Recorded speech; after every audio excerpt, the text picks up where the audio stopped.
En el día de hoy analizaremos qué es la escorrentía urbana, cuál es la problemática que surge a partir de ella, cuáles son las medidas para disminuir los efectos nocivos, qué son los sistemas urbanos de drenaje sostenible y cómo complementan al diseño de redes pluviales convencionales. Comencemos con la presentación. Entonces, ¿qué es la escorrentía urbana? Son aguas superficiales procedentes de las calles, de las ciudades, que a medida que se desplazan recogen y transportan contaminantes al desagüe pluvial, el cual los deposita en arroyos, ríos, lagos y aguas costeras. La problemática de la escorrentía urbana es que las redes se mete dentro de las redes de desagües domésticos, produciendo el desborde de los mismos, y posteriormente toda esta mezcla sigue camino hacia las fuentes de provisión de agua para consumo humano. Entonces, la introducción de las aguas servidas en las fuentes de consumo pueden producir enfermedades hídricas, tales como el cólera, la hepatitis A y E, la poliomielitis, la fiebre tifoidea, diarrea, etc. Y según la Organización Mundial de la Salud, la diarrea suele ser un síntoma de una infección del tracto digestivo que puede estar ocasionada por diversos organismos bacterianos, víricos y parásitos. La infección se transmite por alimentos o agua de consumo contaminados, o bien de una persona a otra como resultado de una higiene deficiente. Para todo esto existe la ingeniería sanitaria. Entonces, fijémonos que acá hay agentes infecciosos, como por ejemplo la Shigella, el Vibrio cholerae, ¿sí? Que es quien produce el cólera, y enfermedades que pueden estar provocadas por virus, por parásitos, por organismos multicelulares o por hongos. Ahora, fíjense, hay algunas bastante conocidas, como ya dijimos el Vibrio cholerae, la Escherichia coli, tanto la enteroinvasiva como la enterotóxica,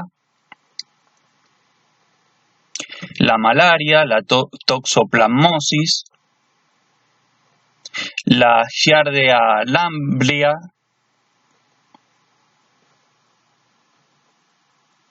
y bueno, veamos, las enfermedades diarreicas son la segunda mayor causa de muerte de niños menores de 5 años. Lo más tonto es que son enfermedades prevenibles y que son tratables también. Entonces es difícil de entender cómo tantos niños mueren a causa de ellas. Las enfermedades diarreicas matan a 525.000 niños menores de 5 años por año. Una proporción significativa de las enfermedades diarreicas se puede prevenir mediante el acceso a agua potable y a servicios adecuados de saneamiento e higiene.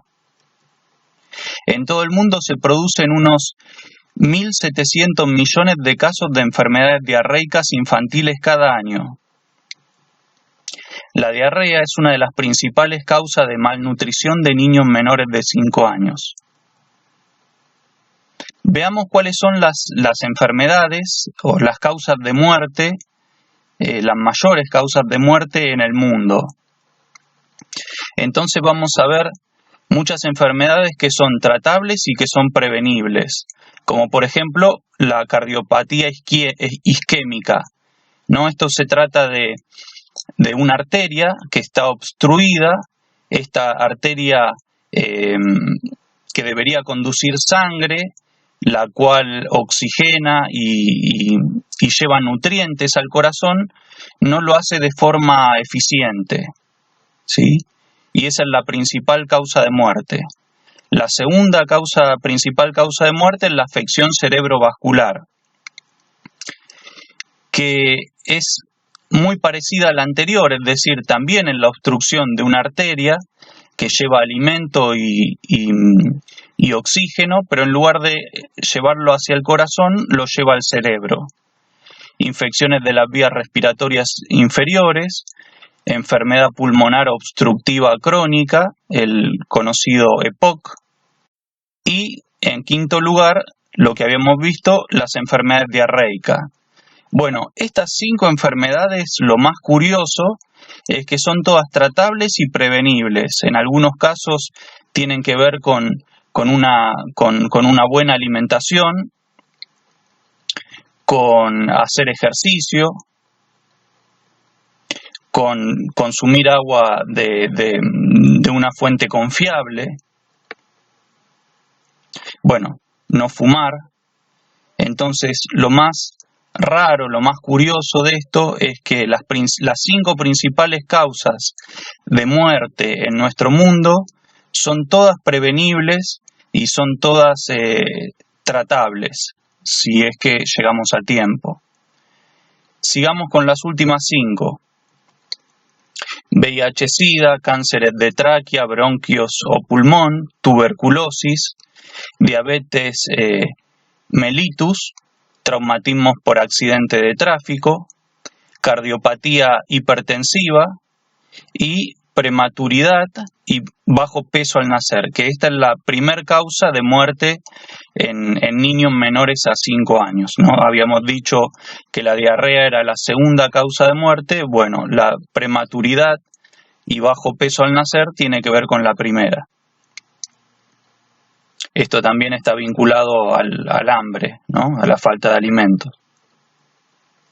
¿Qué es el coeficiente de escorrentía? Bueno, es la relación entre la parte de la precipitación que circula superficialmente y la precipitación total, entendiendo que la parte superficial es menor que la precipitación total, al descontar la evaporación, la evapotranspiración y el almacenamiento. Bueno, como seguramente vimos en algunos de los videos anteriores de hidrología y obras hidráulicas, es un coeficiente adimensional que va de 0 a 1, siendo 1 o valores cercanos a 1, lo vemos en lugares que están muy construidos, con mucha superficie impermeable, y cerca de 0 sería en el campo, en un ámbito natural, de cobertura natural. En los últimos años, en las zonas urbanas e industriales, el suelo natural fue reemplazado por superficies de alta impermeabilidad. Esto causa la disminución de la infiltración del agua, el agua permanece en la superficie, esto genera inundaciones superficiales, genera también el arrastre de residuos del suelo urbano hasta los cauces de agua, y la disminución del nivel freático. Ahora lo vamos a ver en unos gráficos. Acá, por ejemplo, en el primer gráfico, tengo una cubierta natural, se infiltra el 25% del agua caída, hay otro 25% que es una infiltración superficial, hay un 10% que escurre, y un 40% que se evapotranspira debido a la vegetación.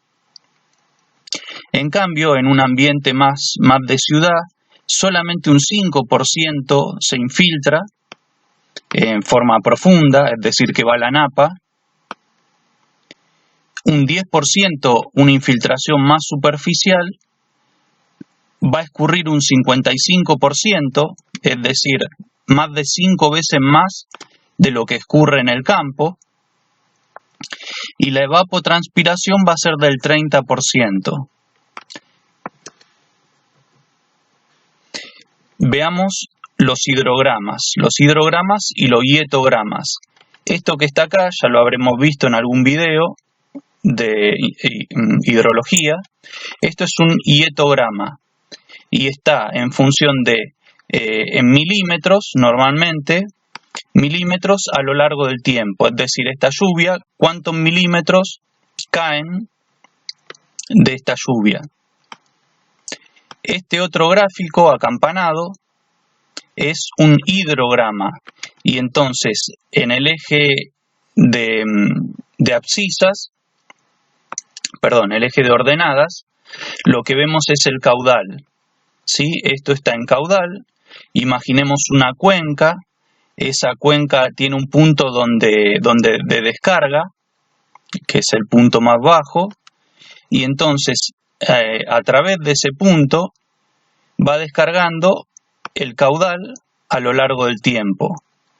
Imaginemos que tenemos un caudalímetro, una forma de medir ese caudal, y bueno, y al principio es 0, luego se va incrementando y después se va disminuyendo. Así como vemos esto en un ambiente, en un ámbito más rural, veamos qué pasa en un ámbito urbano. Veremos que en el ámbito urbano el hietograma, es decir, es exactamente la misma lluvia, no varía en nada, pero sí lo que varía, esta curva, esta campana se aumenta su altura, ¿sí? Es mayor el caudal y lo escurre mucho más rápido. ¿Por qué? Porque hay superficies que son impermeables, entonces, como dijimos, no se produce la infiltración. Esta curva encierra un caudal mayor al anterior y es más rápido el escurrimiento de ese caudal. Todo para una misma lluvia. Esta lluvia no cambia. La escorrentía urbana se considera como una fuente de contaminación. Bueno, ese es el problema que estamos tratando en este video. De difícil localización, ya que se origina en áreas extensas, su vertido es intermitente, ligado a un fenómeno aleatorio, como lo es la lluvia, y variable en el tiempo. Las cargas contaminantes de la escorrentía superficial urbana son productos de la acumulación de los contaminantes entre dos lluvias consecutivas. La acumulación de la suciedad sobre una superficie se estima en función del número de días de tiempo seco como una función lineal. Es decir, se va acumulando la suciedad en las calles, en los tejados, y cuanto más días secos haya, más suciedad se acumula, que luego va a ser transportada en la siguiente lluvia. La intensidad de la lluvia, las características de la superficie de las calles y el tamaño de las partículas son los factores de los que depende la velocidad con que la lluvia lava el polvo y la suciedad acumulada sobre las vías. La escorrentía urbana arrastra todo tipo de residuos como plásticos, restos de alimentos, metales, hidrocarburos, polvos, etc. ¿No? Los compuestos orgánicos en los tejados, metales pesados como el zinc. En el caso de parques públicos y otras zonas verdes puede haber fertilizantes que contienen nitratos y fosfatos, y estos también son arrastrados a los espejos de agua. En el caso de zonas frías, donde se utilizan sales para derretir la nieve en las carreteras y en las calles, también son transportadas por la escorrentía urbana y se corre peligro de un shock térmico debido al agua de lluvia que rápidamente, más caliente que el agua del río, va a ese cuerpo de agua y puede comprometer la vida acuática. Veamos, los principales contaminantes son hidrocarburos, aceites, combustibles, polvo, arena, sal, metales pesados. Ahora vamos a ver de dónde salen esos metales pesados. Y bueno, veamos la siguiente tablita, ¿no? Tenemos estos metales como plomo, zinc, cobre, cadmio, hierro, cromo, níquel, manganeso, cobalto y otras partículas, cuyas fuentes pueden ser escapes de vehículos, usos de llantas, aceites, lubricantes, grasas, articulaciones soldadas, etc. ¿Sí? Todo esto que está en nuestro medio, que queda depositado en algunos casos en estacionamientos, carreteras o en diferentes lugares, finalmente termina en los cursos de agua. Entonces, cuando nos preguntamos qué es lo que hace el zinc en el agua de consumo o en una planta potabilizadora de agua, sepamos que puede ser transportado, que puede ser generado por el uso de llantas, el aceite de motores, grasas, pastillas de frenos, etcétera, que debido al desgaste se van depositando en pequeñas partículas y finalmente la escorrentía urbana la termina llevando al lugar donde nosotros extraemos el agua para potabilizar. ¿Qué es? ¿Cómo calculamos o cuál es el espíritu del cálculo de los desagües pluviales? Los sistemas de recolección y evacuación de aguas pluviales pueden ser proyectadas y construidas para evitar la generación de caudales excesivos en calzadas, invasión de aguas pluviales a propiedades públicas y privadas, evitar conexiones entre el sistema de recolección y evacuación de aguas residuales, que era lo que hablábamos al principio, ¿no? Estas aguas entran por las bocas de registro, que pueden estar rotas, no necesariamente son estancas, con algunas se utiliza para ventilar el sistema cloacal, entonces pueden ingresar por ahí, y finalmente terminan mezclándose con las aguas cloacales. Alguno podría pensar que bueno, porque diluye las aguas cloacales, pero la realidad es que todo ese volumen de agua pluvial se convierte en agua cloacal. Estos desagües pluviales están pensados para mitigar efectos nocivos en cuerpos de agua receptores por contaminación de escorrentía de agua pluvial urbana. Bueno, en realidad no estoy tan de acuerdo con este punto, ¿no? Realmente estas aguas pluviales no son tratadas, y lo que generan es que en las plantas de tratamiento generan que entre un volumen muy importante de agua, mucho más importante o un volumen muchísimo mayor al cual fue calculada esa planta, entonces termina barriendo toda la microbiología de la planta de tratamiento cloacal, y entonces el agua termina saliendo sin tratar o apenas tratada.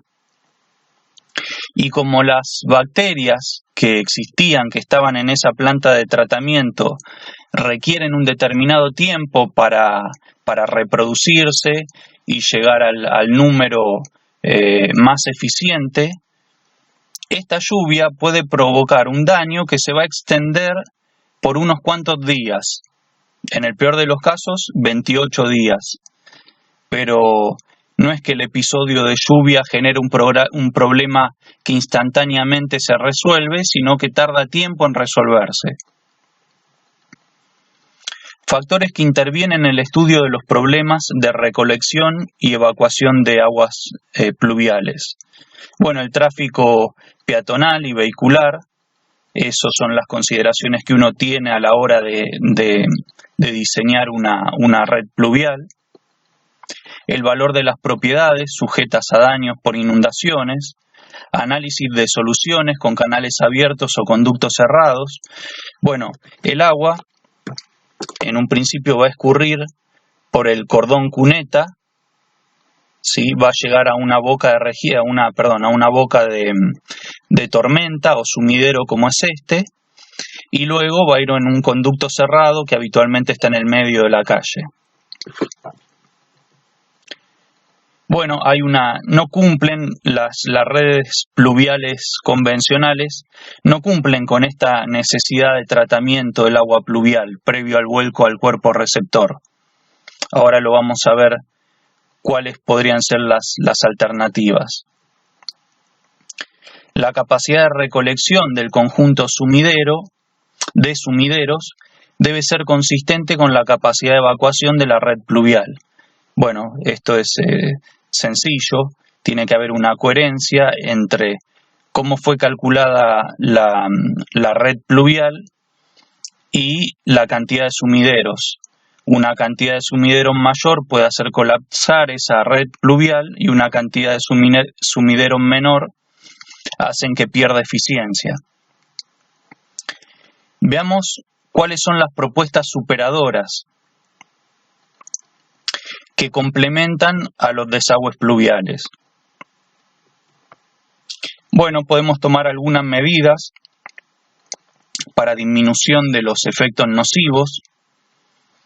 Estas medidas pueden ser estructurales, es decir, van a ser obras de ingeniería que van a tender a disminuir la velocidad del flujo y disminuir los contaminantes que transporta. Nosotros en desagües pluviales era al revés, queríamos aumentar la velocidad que rápidamente se escurra por los conductos correspondientes, y acá vamos a ver por qué deberíamos disminuir la velocidad del flujo. Tiene que ver con el tratamiento, tiene que ver con esto que está acá abajo, que es la disminución de contaminantes que transporta. Entonces también esas eran las medidas estructurales, y las no estructurales tienen que ver con la educación, con la participación ciudadana, con la limpieza y mantenimiento frecuente de los sistemas de colectores, evitar que la escorrentía entre en contacto con contaminantes, por ejemplo en zonas donde hay desarmaderos de autos, que muchas veces están al aire libre, donde el agua de la escorrentía puede entrar en contacto con baterías, combustibles, grasas, y lavar todo eso y llevárselo a los cursos de agua, tratar de evitar ese contacto.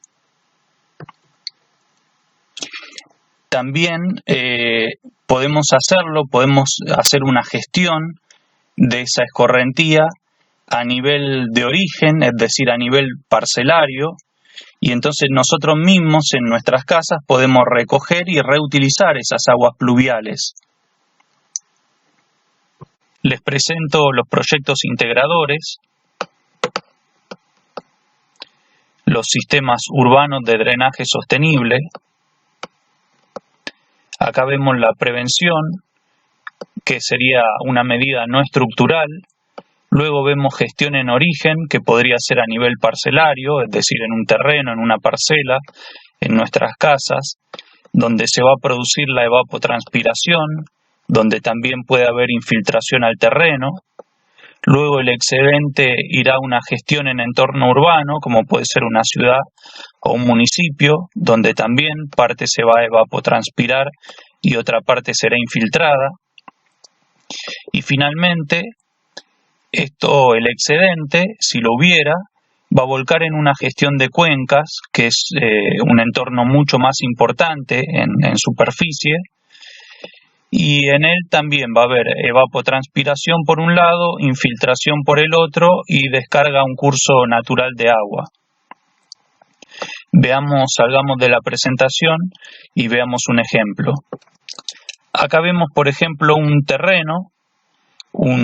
Esto sería a nivel parcelar, una gestión a nivel en origen, ¿sí? Una parcela que puede medir unos 300 metros cuadrados, 10 por 30, algo pequeño. Esta parcela, los excedentes volcarían a una ciudad, en este caso San Miguel, que es Buenos Aires, Argentina. ¿Sí? Ahora, este municipio, esta localidad, vuelca al río Reconquista. Es uno de los 17 partidos que vuelca al río Reconquista. Vamos a mirar.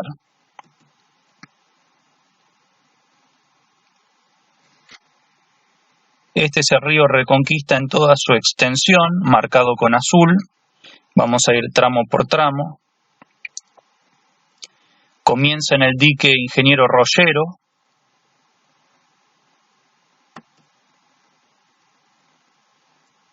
Llegan las aguas de, por ejemplo, el partido de General Las Heras, no en forma directa, sino a través del partido de Marcos Paz.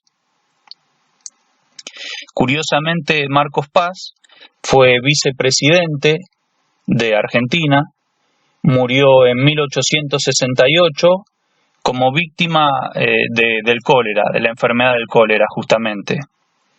En esa época, en el 1867-1868, en Buenos Aires solo, murieron 15.000 personas.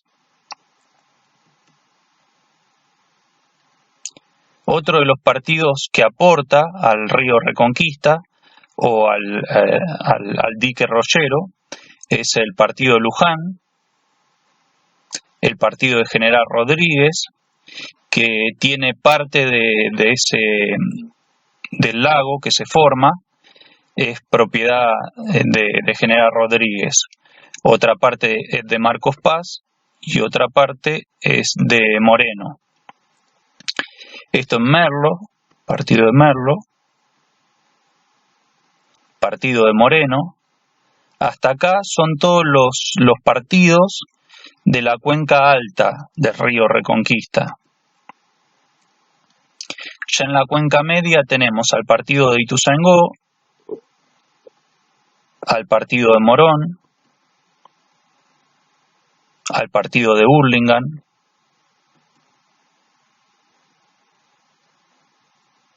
al partido de 3 de febrero,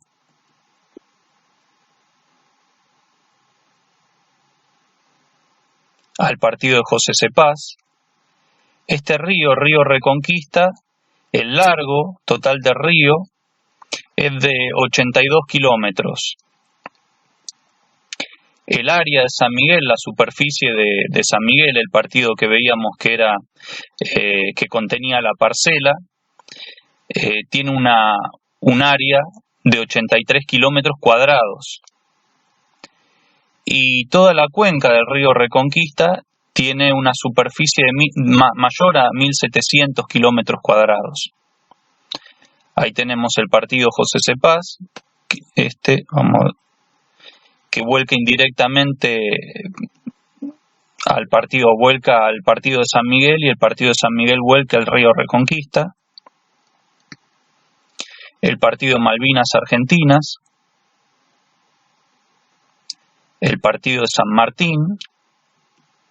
Ya estamos llegando, terminamos con la cuenca media, y en la cuenca baja está el partido de Vicente López. Por ejemplo, este partido de Vicente López y ahora el que vamos a ver, San Isidro, estos partidos no vuelcan completamente a la cuenca, al cauce del río Reconquista, sino que es un porcentaje del partido que vuelca. El partido de San Fernando,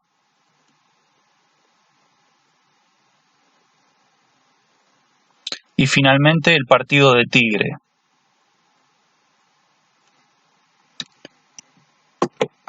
Como verán acá, hay unas bifurcaciones de Reconquista, entonces no llega con todo el caudal que venía trayendo.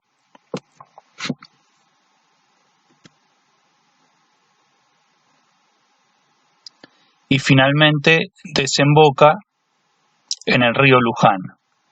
El río Luján aporta su caudal al río de la Plata. El río de la Plata al mar argentino.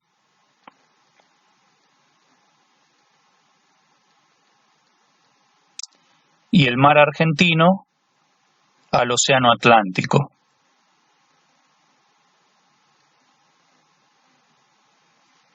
Entonces volvamos a la presentación.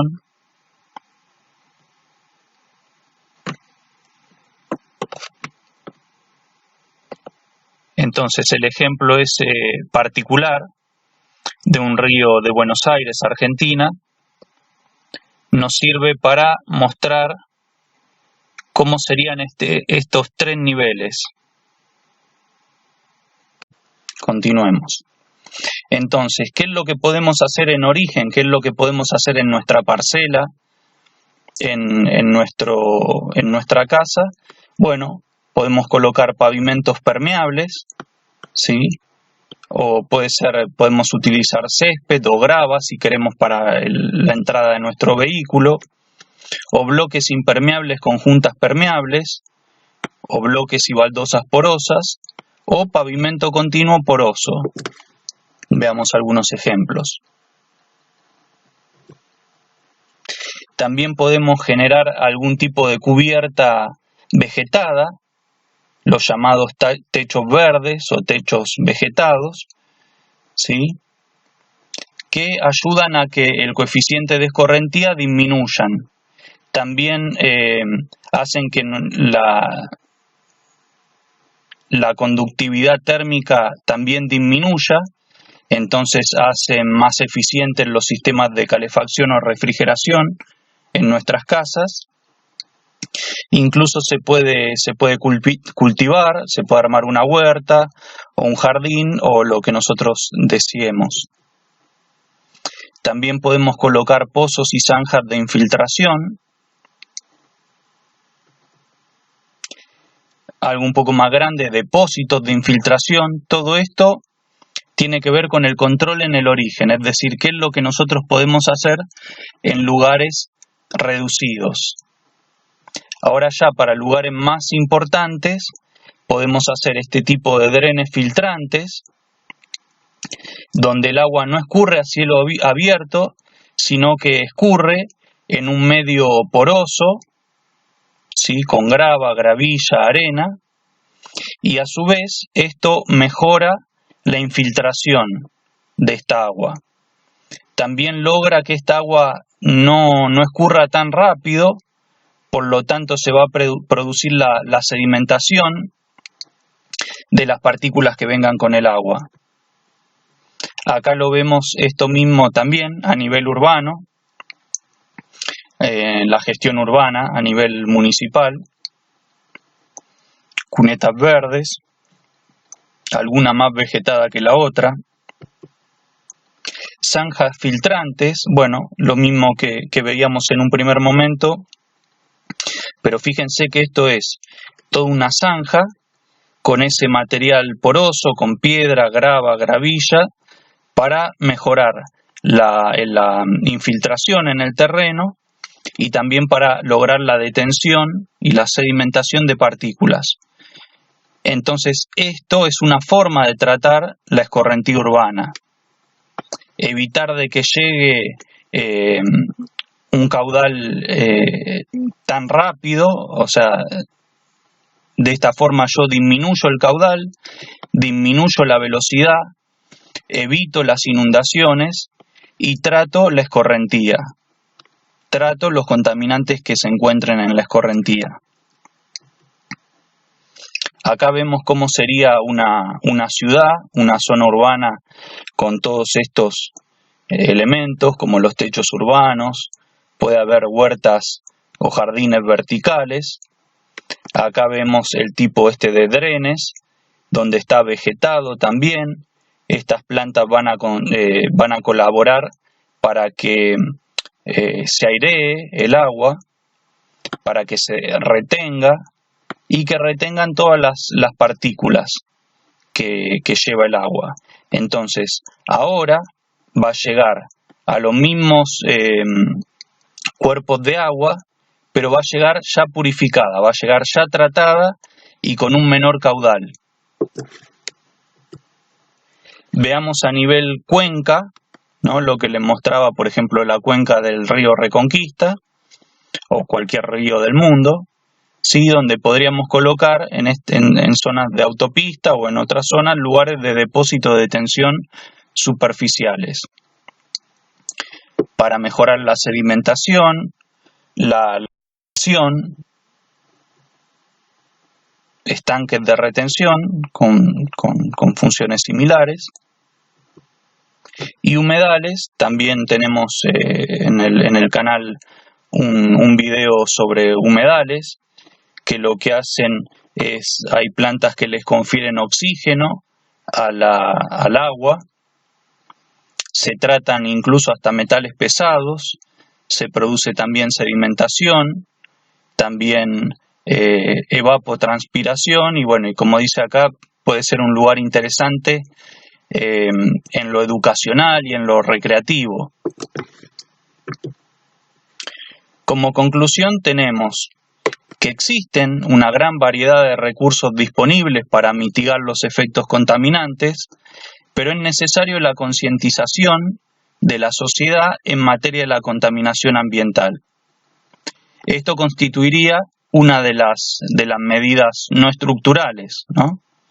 Entonces, no solamente se trata de lo que hacemos, de lo que construimos, sino también de la educación y de la concientización. Y creo que es interesante por ahí este y otros videos que contribuyen a esto. Bueno, muchas gracias, espero que les haya gustado, que hayan aprendido algo nuevo y no duden en comentar.